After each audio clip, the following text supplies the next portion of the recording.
Okay. Good evening दोस्तों, welcome to the channel Maths Concept Academy. मेरा नाम रवि।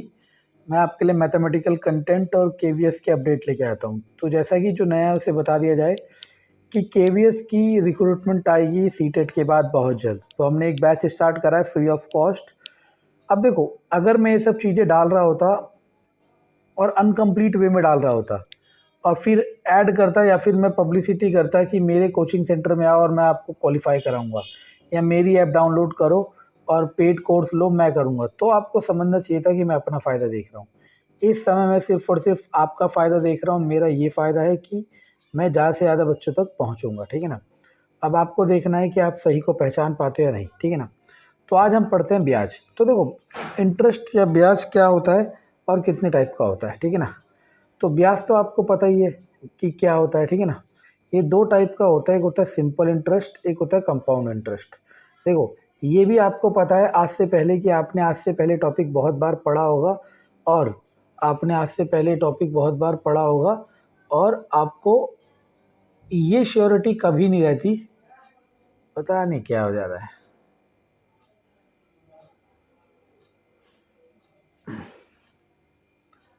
आपने आज से पहले कभी ना कभी टॉपिक पढ़ा होगा, लेकिन आपको ये श्योरिटी कभी नहीं रहती कि हम इसका क्वेश्चन डेफिनेटली सॉल्व कर लेंगे नहीं कर लेंगे। उसकी एक ही वजह है, सुनना मैं बताऊंगा। वो वजह आप समझ पाओ तो आप समझ सकते हो कि वही वजह है। उसकी ये वजह है ना, आपने जहाँ से भी इसकी वीडियो देखी है या फिर जहाँ से भी पढ़ा है, वो लोग सब कॉपी पेस्ट कर रहे हैं। देखो, मैं ये नहीं कह रहा वो गलत कर रहे हैं। कॉपी पेस्ट का मतलब ये है, मान लो मैं आपको एक फॉर्मूला बताता हूँ सिंपल इंटरेस्ट और कंपाउंड इंटरेस्ट का, और अगर मैं सारे क्वेश्चन उसी से सॉल्व करूँ, अगर मैं सारे क्वेश्चन उसी से सॉल्व करूँ तो आपको एक कंसेप्ट की क्लियरिटी होगी, हाँ भाई ये फॉर्मूला ऐसे सॉल्व होता है, ठीक है ना। लेकिन मैं क्वेश्चन के हिसाब से, जैसे कि कंपटीशन की नीड होती है, अगर आप किसी एसएससी या बैंक के पेपर में बैठते हो तो वहाँ पे कंपटीशन की नीड है कि हमें अकॉर्डिंग टू क्वेश्चन अपना ट्रिक या अपना तरीका चेंज करना पड़ेगा। लेकिन मैं आपके एग्ज़ाम की बात कर रहा हूँ। आपके एग्ज़ाम के लिए देखो, मैंने कहा ना, जैसे मैं आपको एक एग्जांपल देता हूँ। एक डॉक्टर, एक अच्छे डॉक्टर में अंतर क्या है। डॉक्टर वो होता है जो डॉक्टर वो होता है जो जानता है कि किस बीमारी के लिए कौन सी दवाई है। अच्छा डॉक्टर वो होता है जो ये जानता हो कि किस इंसान को कितनी दवाई देनी है, डोज का क्वांटिटी जानता हो, ठीक है ना। इसी तरीके से केवीएस के लिए मैं इंटरेस्ट वाले सेक्शन को बहुत बेसिक तरीके से कराऊंगा, जितना बेसिक हो सकता है। मतलब इनके जो बेसिक फॉर्मूले हैं उन्हीं से इनको सॉल्व करा दूंगा सारे क्वेश्चन, चाहे कोई भी क्वेश्चन हो, किसी भी पेपर में आ रखा हो, ठीक है ना। तो यही मेरा डिफरेंस है, ठीक है ना। तो देखना, बड़े बड़े क्वेश्चन, इवन आप एसएससी सीजीएल या बैंक पीओ के भी क्वेश्चन लाओ, मैं बेसिक कंसेप्ट से कराऊंगा सारे। बस हो सकता है हमारे 10 सेकंड ज़्यादा लगे, लेकिन होगा बेसिक से, ठीक है ना। तो सबसे पहले समझते हैं सिंपल इंटरेस्ट किसे कहते हैं। सिंपल इंटरेस्ट को हिंदी में कहते हैं साधारण ब्याज, साधारण ब्याज, और इसको कहते हैं चक्रवर्ती ब्याज, चक्रवर्ती ब्याज। अब दोनों का मतलब समझते हैं कि क्या होता है। सबसे पहले मतलब समझना होता है, ठीक है ना। मान लो आपने 100 रुपये उधार लिए किसी से, तो जितने रुपए आप उधार लेते हैं, जितने रुपए आप जमा करते हो, उसे कहते हैं पी को कहते हैं मूलधन, और इंग्लिश में कहते हैं प्रिंसिपल, ठीक है ना। अब उसने कह दिया कि वो आपको ब्याज देगा 10%, और आपने रख दिया 3 साल के लिए। कितने साल के लिए रख दिया? 3 साल के लिए। मतलब जहाँ भी आपने पैसे जमा करे या फिर जहाँ से भी पैसे निकाले, उसने कहा भाई 10% ब्याज दूंगा और 3 साल के लिए दूंगा। तो अगर आप एसआई निकालते हो, अगर आप एसआई निकाल रहे हो, तो क्या करोगे? सिंपल, 100 रुपये आपके जमा थे, तो आपको उस पर 10% ब्याज मिलेगा। तो 100 का 10% कितना हो गया? 10 रुपया। तो इसका मतलब यह है कि 100 रुपये जो आपके थे, उसमें पहले साल ब्याज मिलेगा 10, तो होगा 110। दूसरे साल भी ब्याज मिलेगा 10, तो होगा 120। फिर ब्याज मिलेगा 10, तो होगा 130। फिर ब्याज मिलेगा 10, तो होगा 140। यानी कि हमने क्या देखा? साधारण ब्याज में जिसे हम सिंपल इंटरेस्ट कहते हैं, हमारा जो इंटरेस्ट है वो इनिशियल प्रिंसिपल पे डिपेंड करता है। यानी कि शुरुआत पे जो मूलधन होता है, जो प्रिंसिपल होता है, उस पे डिपेंड करता है कि हमारा इंटरेस्ट क्या मिलेगा। और जो भी इंटरेस्ट निकलता है वो क्या रहता है? कॉमन निकलता है। अब दिमाग लगाओ, अगर आप बैंक में पैसे जमा करते हो या फिर आप किसी से उधार लेते हो, तो वो कभी भी आपको सिंपल इंटरेस्ट में नहीं देगा, क्योंकि उसमें उसका फ़ायदा नहीं है, ठीक है ना। इसी से फॉर्मूला बना दिया। कैसे? आपने क्या करा, देखो दिमाग लगाना, मैं आपको बेसिक कंसेप्ट सिखा रहा हूँ। आपने क्या करा,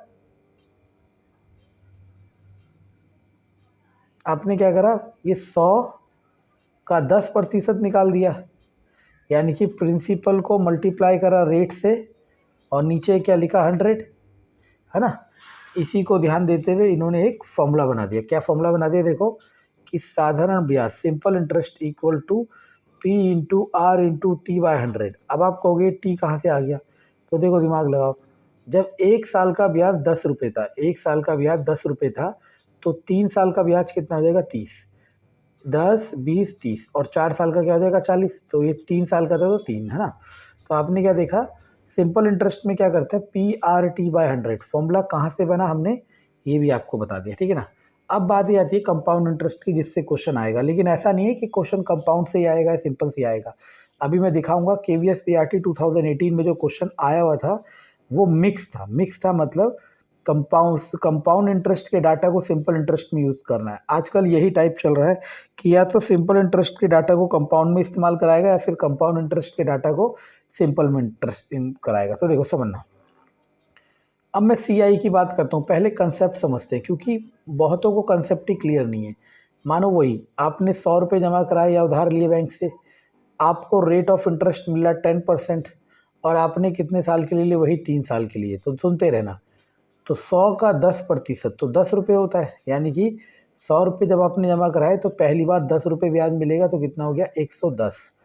अब जो ब्याज मिलेगा वो 110 का 10% मिलेगा, यानी कि अब ब्याज मिला 11 रुपये। कितना मिला? 11 रुपये, तो 121। तो यहाँ देखो, दूसरे साल में आपके पास यहाँ पे कितने रुपए हुए थे? 120, लेकिन यहाँ पे कितने हो गए? 121। यानी कि आपको ये समझ आ रहा है कि सिंपल इंटरेस्ट और कंपाउंड इंटरेस्ट में बेसिक डिफरेंस यही है, क्या कि सिंपल इंटरेस्ट में जो ब्याज लगता है वो सेम रहता है। मतलब यहाँ ब्याज अगर 10 रुपये लग रहा था तो हर साल 10 रुपये लगेगा, लेकिन वहाँ पे क्या होगा, ब्याज चेंज होता रहेगा। क्यों? क्योंकि पहले ब्याज लग रहा था 100 रुपये में और अब ब्याज कितने पे लग रहा है? 110 रुपये। लगेगा 10% ही, लेकिन ब्याज किस पे लगेगा वो चेंज हो जाता है। तो हम सिंपल इंटरेस्ट को कह सकते हैं इंटरेस्ट ऑन इंटरेस्ट, मतलब इंटरेस्ट के ऊपर इंटरेस्ट लग रहा है, समझे। ये 110 रुपये क्यों बने? क्योंकि 10 रुपये इंटरेस्ट था, तो अब 110 का 10%, मतलब इसमें जो इंटरेस्ट आ गया उसमें भी इंटरेस्ट लग रहा है। अब आप दिमाग लगाओ, अगर आप बैंक में पैसे जमा करते हो या फिर आप किसी को पैसे उधार देते हो, तो आप कोशिश क्या करोगे कि आपको क्या मिले? सीआई मिले, है ना। और सीआई ही मिलता है, कंपाउंड इंटरेस्ट ही मिलता है, ठीक है। तो अब हमने जैसे एसआई का फॉर्मूला पढ़ा, वैसे सीआई का भी कुछ फॉर्मूला होगा। इसका एक ही फॉर्मूला है, amount equal to principal 1 plus R by 100 की पावर टाइम। ए होता है मिश्र धन, इंग्लिश में कहते हैं अमाउंट। पी होता है, बता दिया, आर होता है प्रतिशत दर, और टी फॉर टाइम। अब ए क्या होता है समझ लो, मानो 100 रुपये जमा किए थे तो 1 साल बाद कितने हो गए? 110। तो अगर मैं इस टेन्यूर को, इस टाइम को मानता हूँ, तो पहले वाला प्रिंसिपल हो जाएगा और दूसरे वाला अमाउंट हो जाएगा। अगर 2 साल को मानता हूँ तो ये प्रिंसिपल, ये अमाउंट। इन दोनों को मानता हूँ तो ये प्रिंसिपल, ये अमाउंट। आपको समझ आ रहा होगा मैं क्या कह रहा हूँ, ठीक है ना। और एक बहुत बेसिक फॉर्मूला है ये सीआई एसआई दोनों के रिस्पेक्ट में, क्या कि जो ब्याज होता है वो हमेशा होता है ए माइनस पी। दिमाग लगाओ ना, कॉमन सेंस अप्लाई करो। कैसे? 110 में से 100 घटाओगे 10 ब्याज, 121 में से 110 11 ब्याज। ये दोनों के लिए वैलिड है, किसके लिए? सीआई के लिए भी और एसआई के लिए भी। और अगर आप मुझे सीरियसली फॉलो करते हैं और आप बिलीव करते हैं कि मैं मैथमेटिक्स या साइंस आपको कराऊंगा, तो आप मेरी हर वीडियो को फॉलो करें, क्योंकि मैं बहुत सीरियस होकर आपके लिए तैयारी करा रहा हूँ, ठीक है ना। मैं नहीं पढ़ रहा, मैं आपको पढ़ा रहा हूँ, ठीक है। मुझे तो बहुत पहले से ये सब चीज़ें आती है और बहुत अच्छे से आती है, ठीक है। अब देखो, मैं आपसे क्या कह रहा हूँ कि मार्केट में ना, देखो एक चीज़ समझने की कोशिश करना, दुकान कब तक चलेगी? दुकान जब तक चलेगी जब तक कि दुकानदार पे नया सामान हो। तो कर क्या रहे हैं, यूनिकनेस शो करने के लिए या फिर डिफरेंस शो करने के लिए या फिर कंपटीशन, मार्केट में कंपटीशन क्रिएट करने के लिए वो हर बार अपने आप को नया बनाने की कोशिश कर रहे हैं। लेकिन मैं क्या कह रहा हूँ, आपको कैसे पढ़ना है? आपको ऐसे पढ़ना है कि आपको ज़्यादा मेहनत ना करनी पड़े और आपका वो सब्जेक्ट हो जाए, ठीक है ना। इसका क्या मतलब है, देखो, जैसे फॉर एग्जांपल इफ़ आई से, अगर मैं कहता हूँ कि ए का फॉर्मूला था पी 1+r/100 की पावर टाइम, ठीक है ना। और सी आई किसके बराबर होगा, a माइनस पी। तो यहाँ से a की वैल्यू क्या हो जाएगी, सी आई प्लस पी। और इस a की वैल्यू को मैं अगर यहाँ रख देता हूँ क्या हो जाएगा, C I plus P equal to P 1+r/100 की पावर टाइम। तो C I equal to P 1+r/100 की पावर टाइम माइनस पी। तो C I equal to P 1+r/100 की पावर टाइम -1। तो ये एक नया फॉर्मूला बन गया किस किस के बीच में, सी आई और पी के बीच में। लेकिन आप मुझे खुद बताओ, ये जो फॉर्मूला हमने बनाया ये बना तो बेसिक कंसेप्ट से ही है ना, जो हमने कंसेप्ट पढ़े हुए हैं। तो बस मैं आपको यही सिखाना चाह रहा हूँ क्या, कि आपको ये नहीं देखना कि कितनी नई चीज़ें बन सकती हैं। देखो दो ही चीज़ है, या तो अगर आप इस वीडियो को सीरियस होकर देख रहे हो तो इसका मतलब यही है कि आपको डाउट रहता है कि यार मैं क्वेश्चन डेफिनेटली कर पाऊंगा नहीं कर पाऊंगा। तो उसके लिए आपको मेरी बात माननी पड़ेगी, और एक बार मेरी बात मान के देखिए और फिर देखना इसके क्वेश्चन में आपको कभी डाउट नहीं होगा। क्या कह रहा हूँ मेरी बात मानने के लिए, कि आपको 36 चीज़ें नहीं करनी, बस एक बेसिक फॉर्मूले से। दोबारा बता देता हूँ,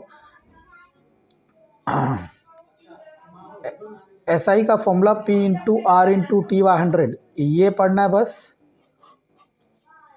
अमाउंट का फॉर्मूला P 1+r/100 की पावर टीम ये पढ़ना है। मैं लिखने को ये फॉर्मूला भी लिख सकता हूँ, मैंने तो आपके सामने लिखा ही है ना, और मैं ऐसे 20 फॉर्मूले और खड़े कर सकता हूँ, ठीक है ना। और देखो यही हो रहा है, मैं बार बार कह रहा हूँ, अगर मैं एक इंस्टीट्यूट चला रहा हूँ, ठीक है ना, कंपटीशन का, और मैं औरों से अलग कराऊंगा तो मेरी इनकम डबल नहीं 100 गुना हो जाएगी। मानो सारी दुनिया इस तरीके से करा रही है और मैं इस तरीके से करा दूँ तो 100 के 200 बच्चे अगले दिन हो जाएंगे, ठीक है ना, या अगली बार हो जाएंगे। ये करना जरूरी है, लेकिन वो एग्जाम की नीड है ना। आपके एग्जाम में एक क्वेश्चन आएगा, ज़्यादा से ज़्यादा 2 क्वेश्चन आएगा।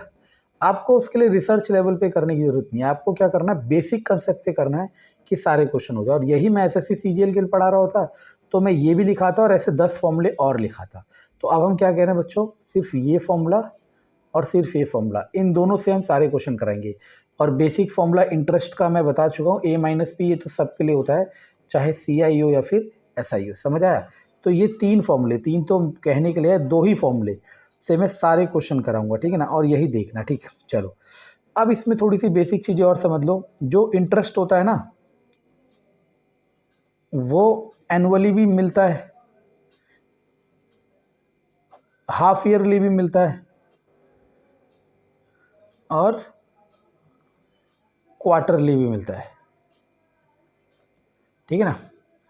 और दोनों में, SI में भी और CI में भी। लेकिन SI वाले आते नहीं तो CI क्या रखना, जब एनुअली मिले तो कोई दिक्कत नहीं है, जब हाफ ईयरली मिले, जब हाफ ईयरली मिले तो टाइम को तो 2 से मल्टीप्लाई करोगे और रेट को 2 से डिवाइड करोगे। क्यों, क्योंकि साल में 2 बार ब्याज मिलेगा, साल में 2 बार ब्याज मिलेगा, तो 6 माही जिसे कहते हैं 6 महीने में, तो 2 से मल्टीप्लाई। वैसे क्वार्टरली का मतलब होता है 4th। तो इसमें क्या करेंगे, टाइम को 4 से मल्टीप्लाई करेंगे और रेट को 4 से डिवाइड करेंगे। क्यों, क्योंकि एक साल में 4 बार ब्याज मिलेगा। और एक बात और याद रखना कि टाइम हमेशा ईयर में होना चाहिए। किस में होना चाहिए, ईयर में। कंफ्यूज करने के लिए कभी कभी मंथ में भी देगा और कभी कभी डेज में भी देगा। अगर आप यहाँ तक समझ गए, मैंने 2 ही पेज बताया अभी, अगर आपने समझ गया तो मैं कह रहा हूँ KVS में पेपर में, चाहे टीचिंग और नॉन टीचिंग हो, कोई सी पोस्ट का पेपर हो, अगर उसमें कंपाउंड इंटरेस्ट, सिंपल इंटरेस्ट का क्वेश्चन आएगा तो आप छोड़ नहीं सकते। और ये मेरा चैलेंज भी है, प्रॉमिस भी है और कमिटमेंट भी है, ठीक है ना। तो चलो अब हम इसको दिखाते हैं कि कैसे होता है, ठीक है। चलो अब हमारे पास एक KVS PRT 2018 का क्वेश्चन है, ठीक है ना। सारे क्वेश्चन लिख रखे हैं, आपके लिए मेहनत कर रहा हूँ। बोर्ड इसलिए नहीं क्योंकि बोर्ड का बहुत अरेंजमेंट हो जा रहा है, कभी यहाँ जाओ वहाँ जाओ। अगर चैनल चल गया तो मैं डिजिटल राइटिंग बोर्ड लूँगा, ले मैं अभी भी सकता हूँ, ठीक है, 1 नहीं 2 ले सकता हूँ, लेकिन मेरे अलग उसूल हैं, ठीक है ना, क्योंकि है तो ना, हर चीज़ आपके हिसाब से होगा। चलो सिर्फ असम अमाउंट रुपीज़ इतना at the end of 2 year, ये KVS PRT 2018 के पेपर का आया हुआ क्वेश्चन है, चाहे तो आप लोग चेक कर सकते हो, ठीक है ना। ये उस थीम पे बना रखा है, किस थीम पे, कि CI SI के डाटा को मिक्स करना है, ठीक है ना। तो देखो क्या दे रखा है, उसने क्या रखा है, अमाउंट 2 रुपीज़। देखो समझना, यहाँ पे हमें कई बार दिक्कत होती है कि प्रिंसिपल और अमाउंट को समझने में, तो हिंदी में पढ़ लेना क्वेश्चन, ये तो इंग्लिश में ही है। मैं कोशिश करूँगा जो क्वेश्चन मैं कम्युनिटी वाले सेक्शन में डालूँ वो हिंदी में भी हो, ठीक है ना। अ सम अमाउंट रुपीज़ इतना, मतलब इतना हो जाता है, तो ये अमाउंट है, इतना हो जाता है मतलब ये अमाउंट है 37632, ठीक है ना।